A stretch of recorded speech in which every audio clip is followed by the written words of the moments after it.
Welcome to Clocked In, the podcast where work works for people, not the other way around. We're Kristen and Ashley, and every week we dive into what's really going on in today's workplaces. From hybrid headaches to hiring trends, culture clashes to quiet quitting. Whether you're an HR pro, a people manager, or just someone trying to make sense of your 9 to 5, we've got the conversations that matter and the strategies to help you build a better workplace. So grab your coffee, clock in, and let's get to work. Welcome to this week's episode of the Clocked In podcast. We're your hosts. I'm Kristen. And I'm Ashley. Today, we're going to start a new series on the podcast looking at Gen Z or Generation Z, the newest generation that's entering the workforce. And so before we dive into talking about them, we just want to kind of level set, give you some background information on who this generation is and why it might matter to you, whether you're working with them in the workforce or leading a team that includes Gen Z. And so just as a quick overview, Gen Z are currently aged 13 to 28 or so. And so some of them are still in school, some are in college, some are already in the workplace. And this generation is known as digital natives, which means they grew up around technology. They came into the world where technology was already prominent. And so that's just the reality that they've grown up with. Instead of like an older generation, like a millennial or beyond, where we had to learn to adapt to the new technology, this generation came into a world where it already existed. But because of that, they often are citing issues with technology addiction, ADD, record rates of anxiety. So there's a lot of struggles that this generation is facing overall. And some of it very well might be tied to those digital native kind of tendencies that we talked about. I think it's interesting to note that a majority of this generation says that stress keeps them from taking on leadership responsibilities.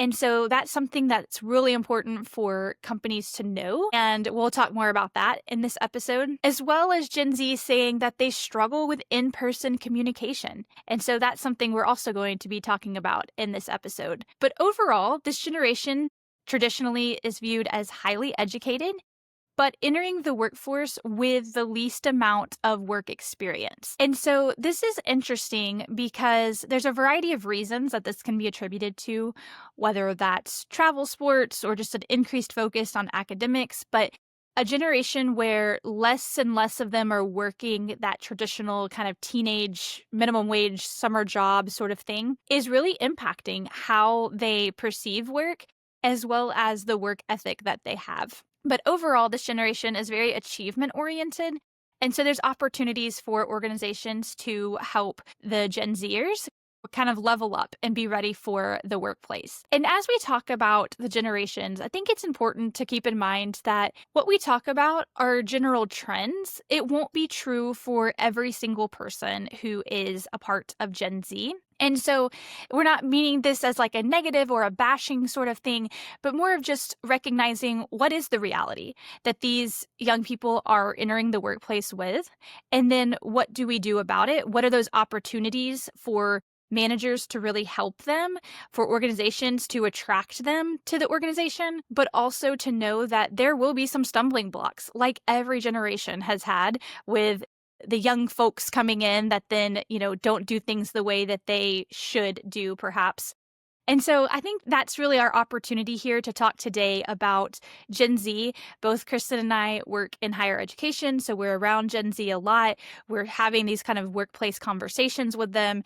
And so we're looking for this way forward for those who are working alongside Gen Z or who might be even leading them. So Kristen, what's one thing that you've really noticed about this generation that might impact their transition to the workplace? Yeah, so I think it's so interesting. So like you just mentioned, we both work very closely with Gen Z, and I don't think I really realized how many differences exist even between our generation, the millennial generation, and then now this Gen Z generation. And until I started working really closely with them through higher ed. But another key point that I think you called out is like, I was thinking earlier that today, the boomer generation probably sat around complaining just about the millennial generation. Like now the millennials are complaining about Gen Z, right? So this is certainly nothing new, but there's definitely a lot of value and power in understanding this generation, because whether you want them to be or not, they are going to be the leaders of the workforce. And I think I read something that said like by 2030, they'll be like 30 to 40% of the entire workforce. So that's pretty significant there. But one thing that always sticks out to me, and we'll get to our own research here in a second, is that this thought that since Gen Z are the digital natives, that they just know every bit of technology that is out there, when in reality, that's maybe an unrealistic viewpoint, because who's going to just know every technology that is out there if they haven't been trained on it, right? So I think the digital native comes up from really the technology is the internet that they've grown up with. So the internet, social media, cell phones, those are like the technologies and the digital natives that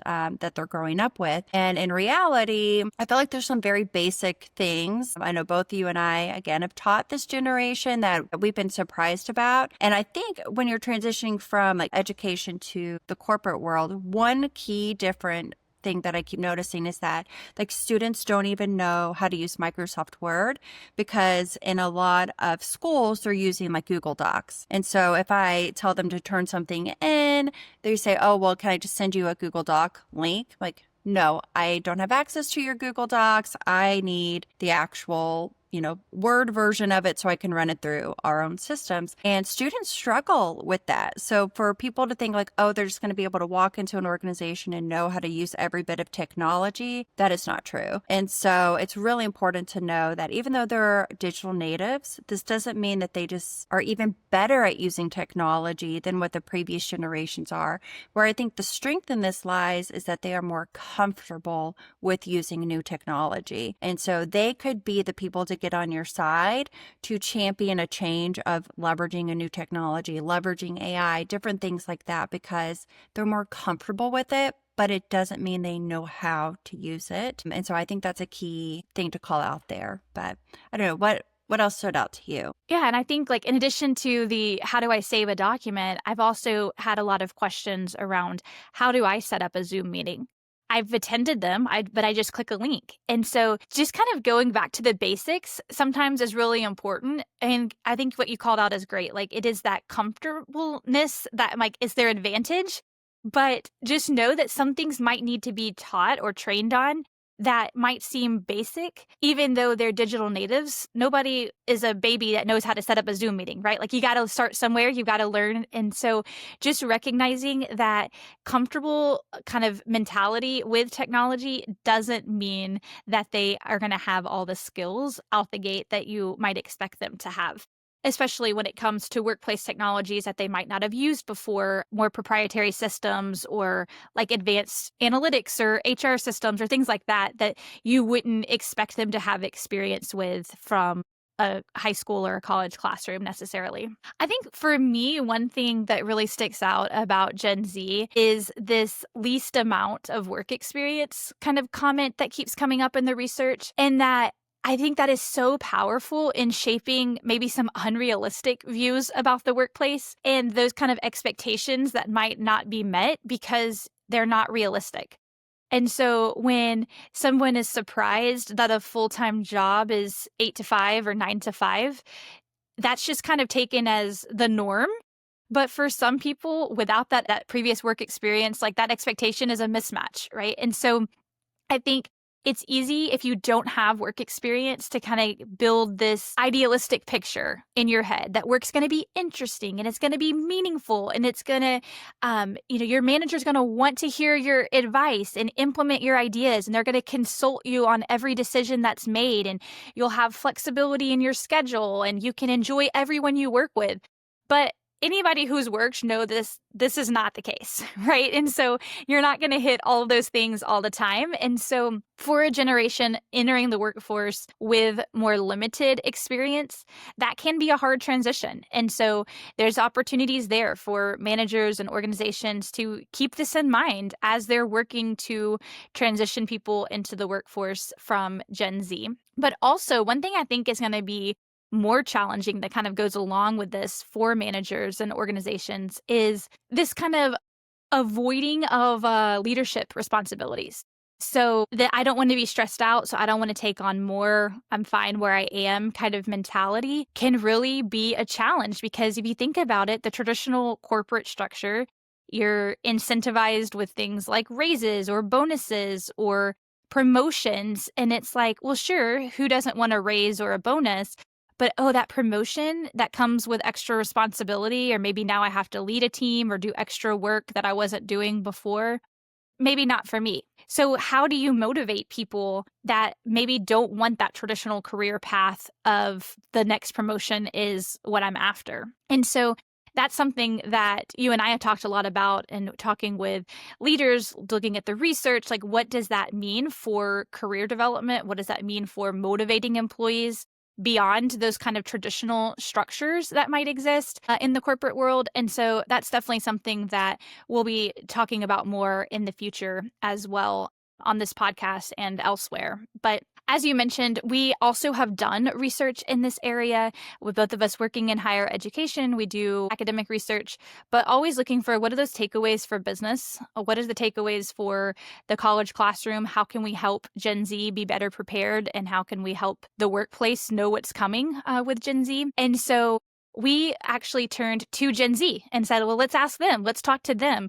Let's see kind of what their expectations are, what their thought process is, so that we can understand what they're looking for better in a way that might help them in their transition to the workforce be a little smoother, but also to help managers and organizations be ready for Gen Z that is entering or already has started to infiltrate their workforce. So, Kristen, why don't you talk a little bit about our study and some of those key findings? Sure. So I was really excited to do this study, and I think we found out some really interesting things.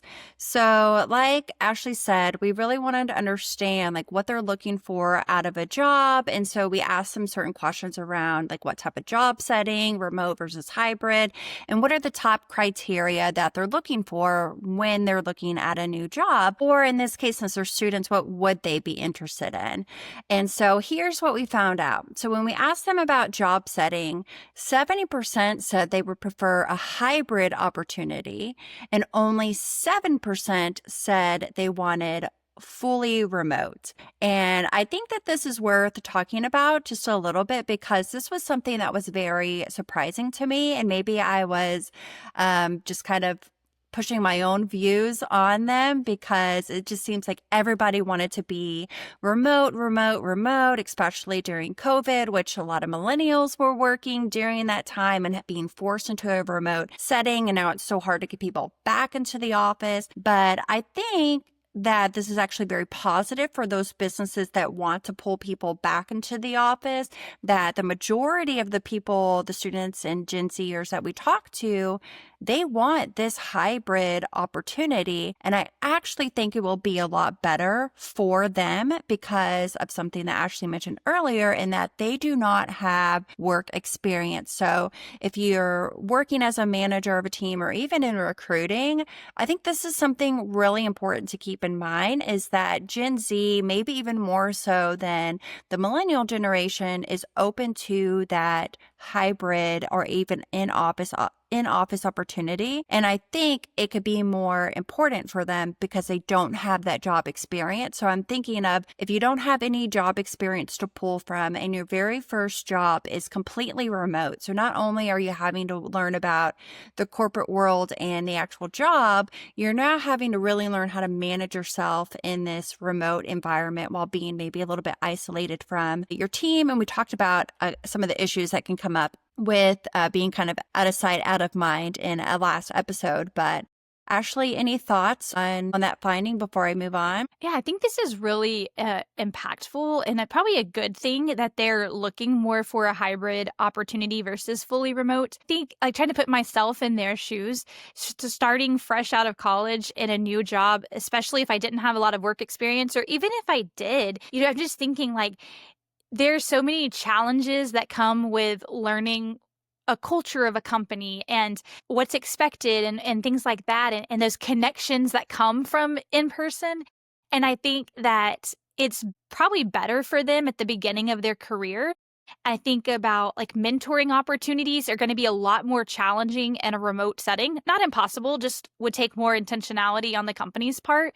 But whereas if you're in person, you might have those kind of programs in place that could really help a young person coming into the workforce. And so I was happy to see this. I think it's probably for the best for their career.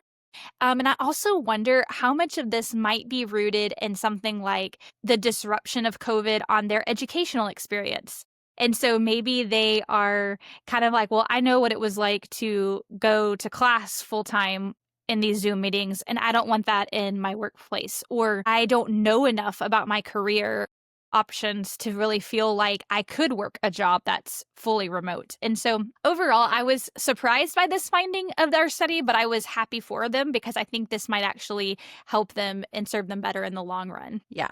I agree completely. I think this is a big positive. Surprising finding, but a positive one. So then we gave them a list of different criteria and we asked them to choose what was most important and what was least important. Some of this is pretty surprising to me as well, but their top 3 criteria when looking for a full-time job. Number 1, salary and benefits. Maybe not so surprising because everybody wants a good salary and benefits.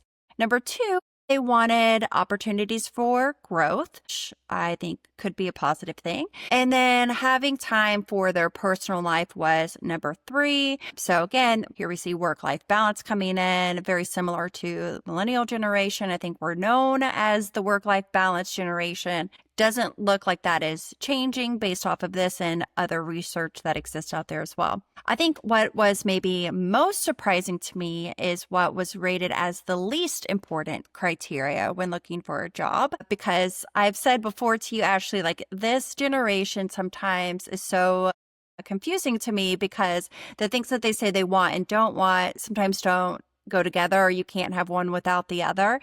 But so anyways, the least important criteria, working on a team. So again, maybe not so surprising with some of the research that's out there on Gen Z and the social anxiety that they have around working on teams. And even like Ashley mentioned, that so many of their formative school years were disrupted by COVID and maybe having to go to school remotely. So working on a team was least important. Having a low pressure job, which I think can be seen as a positive if they're not looking to maybe get away from a low pressure job, because again, this is the least important to them. So they're not looking to have a low pressure job. But also least important is that intellectual challenges on the job. So they weren't really looking for a job that was challenging to them, which again, if you compare that to they want opportunities for growth, have to kind of reconcile those two there.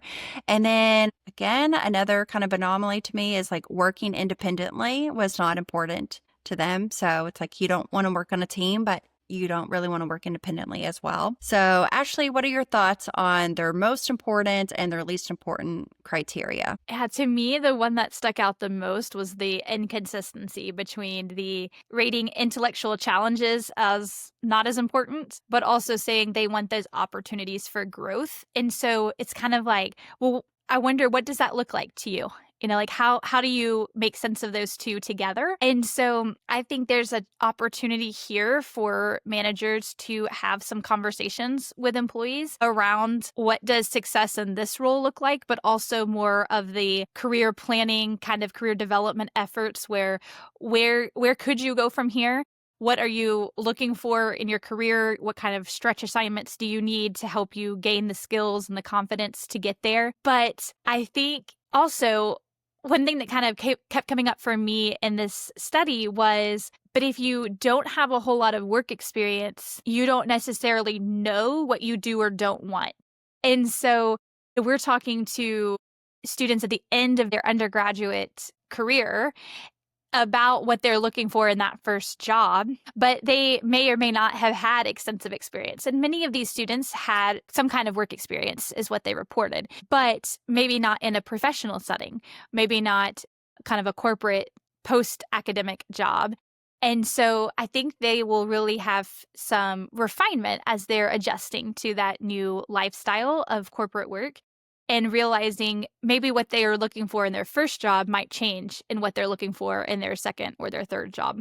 But what about you, Kristen? What stood out to you? I think, like I called out just how, and exactly like you did, how they say that they want one thing, like they want growth, but they don't really want to have like intellectual challenges. And so it's like, how are you going to grow if you're not challenging yourself? So I think there's some insight there for managers and team leaders to know, like, you may have to spell it out for them to say, like, I'm going to give you this challenging assignment so you can grow. And this is what is at the end of that growth opportunity for you. Because like you mentioned at the very beginning, they're known for being very achievement oriented. And so maybe if you can highlight what the benefit is for them, they'll be more willing to take that on.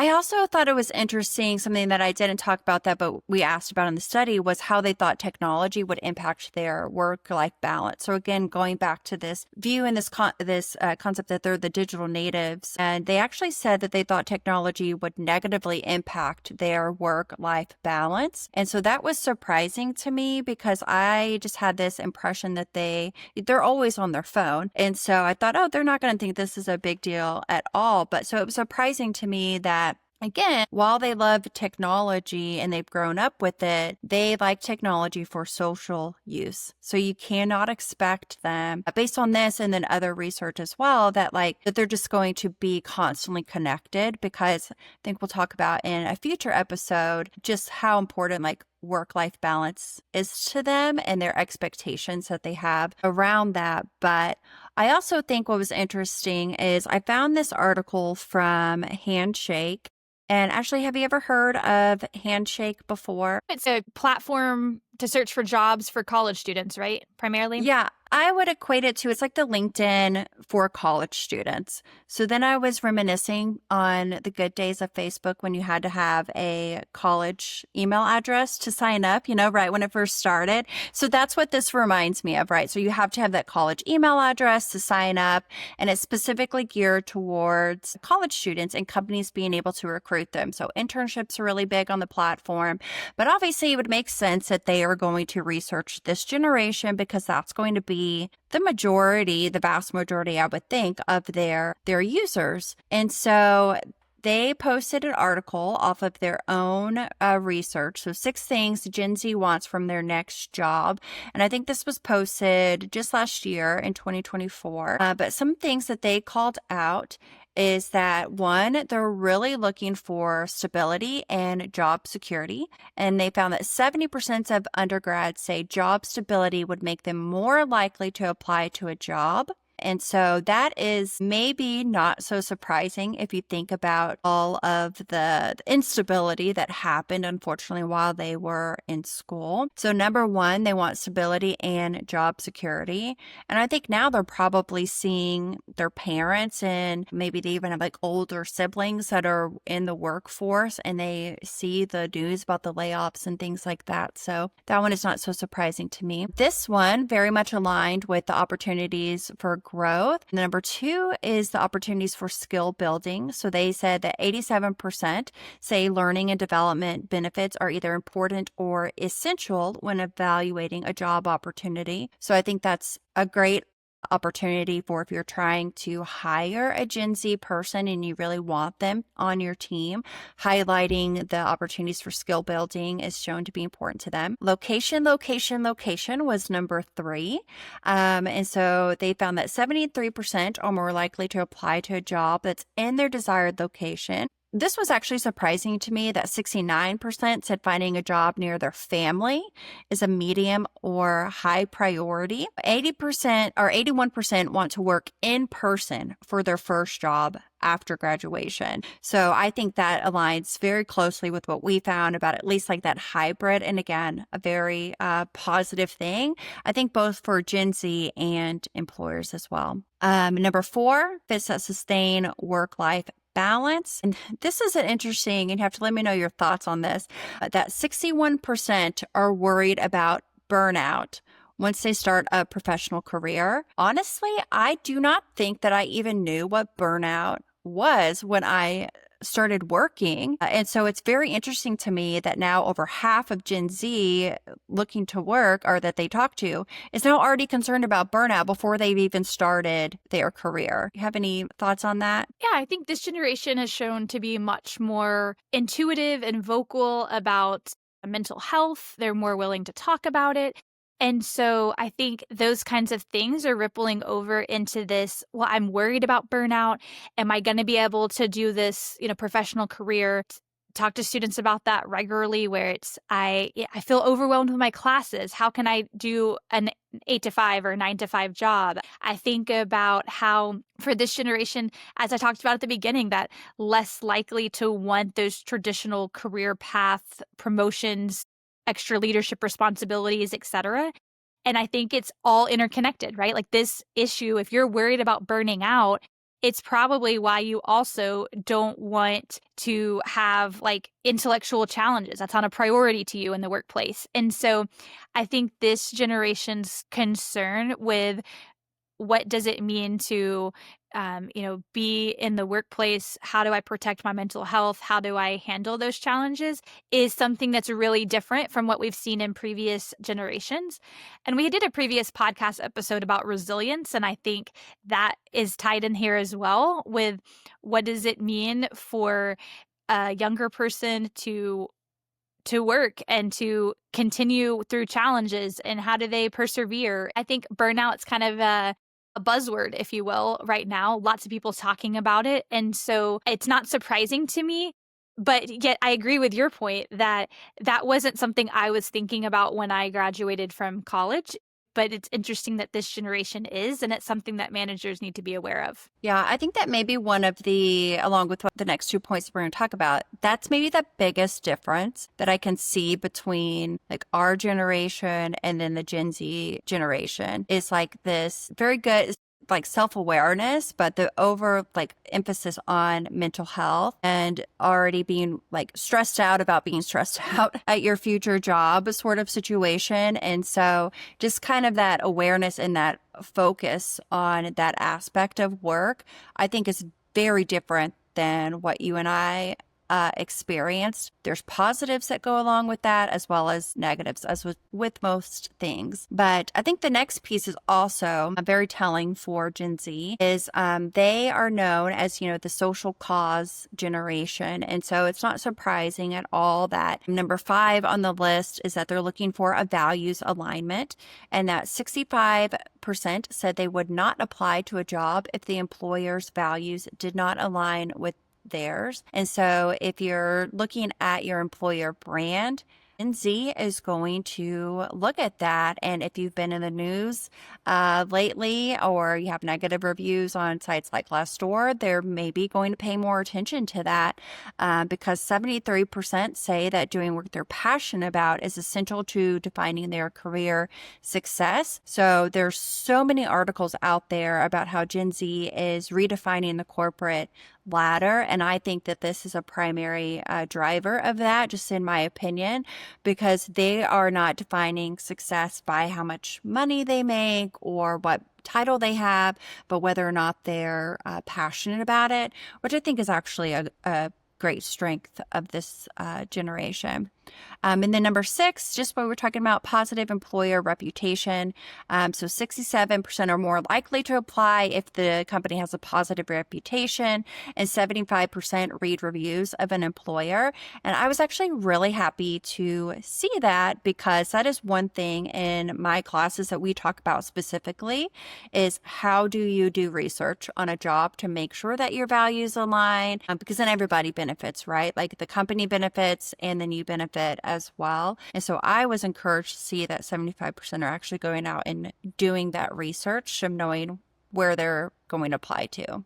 Yeah, and that's something that even though they're digital natives, sometimes students have never heard of sites like Glassdoor, and that opportunity to do research about a potential company and hear from other employees, positive or negative, see those ratings. And so I think that I was surprised, to be honest, that stat was so high because it seems like a lot of the students I talk to aren't familiar with those sites. However, I know that they do look up companies. And so that's that power of social media and that kind of collective information sharing that goes beyond just what the company has on their website. Yeah. And I think something that you just said kind of sparked a thought for me is like when I talk about a Glassdoor, for example, in class, the vast majority of students have never heard of Glassdoor before. Like I think maybe in the couple of years that I've been teaching them, maybe only literally 1 or 2 students have ever said, yes, I have actively looked on Glassdoor before. So it begs the question of like when they say they're doing research, where are they researching these companies? My guess would be social media. I guess you could say Glassdoor is a form of social media as well. But I think for employers, it's even more important to focus on what is out there. What is your social media presence looking like? Because if they're doing research, I don't know where they're doing it, but my guess would be it's going to be social media because, at least in my experience, they don't know about formal sites like Glassdoor that offer you an opportunity as a company to respond to different things. So lots of good and positive things that are coming out with this generation. But any final thoughts? I think that we have an opportunity going forward to really kind of dive into who is this new generation in the workforce. How are they reshaping things? What are their strengths and how do you leverage those? Which I think we're going to talk about more in the next episode. But also realizing that they are different from the millennials. The things they've experienced, the life kind of transitions and the big events in their life are different from millennials and older generations. And so this is not to say that everything that they think or do is right or good. Like there's definitely challenges and we want to hear from you. So go ahead and share with us what challenges have you seen working with Gen Z? Or if you're part of Gen Z, like what challenges are you finding in the workplace? But I think that there is a way forward that recognizes who they are and can use that to, in some cases, to recognize that there are opportunities for training or for kind of skill setting that just is going to need to take place because of the realities of who these new workers are.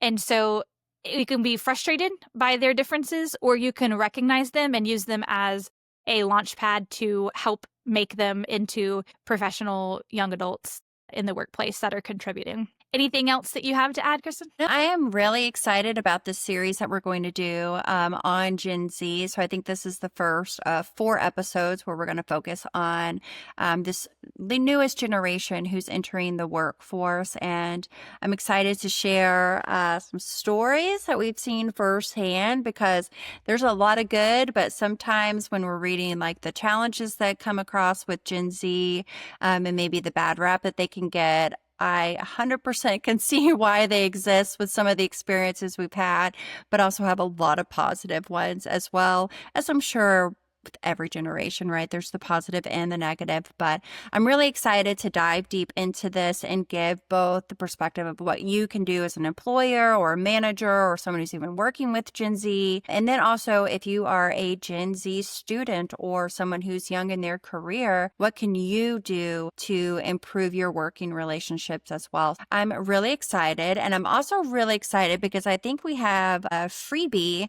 for people as well. So do you want to talk a little bit about that? We do. So we have created a Managing Gen Z Without Losing Your Mind guide that you can grab for free.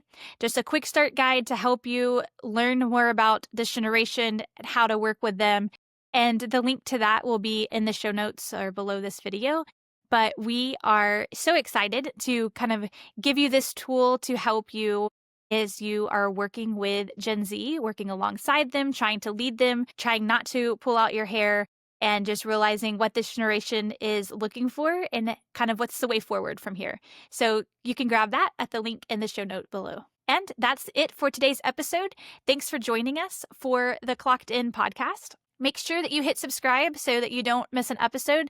As Kristen said, the next few we're going to be talking about Gen Z, and then we'll get back to some other topics going forward. This won't all be about Gen Z, but it's such an important topic in our workplace today that it is worth giving some dedicated attention to over the next few episodes. So if you liked the show, be sure to give it a rating or review, share it with someone who might find it helpful too, and you can connect with us on Instagram or LinkedIn. Those links will be in the show notes as well. So don't forget to grab your copy of the Managing Gen Z Without Losing Your Mind Quick Start Guide, and we're clocking out, but we'll see you next time.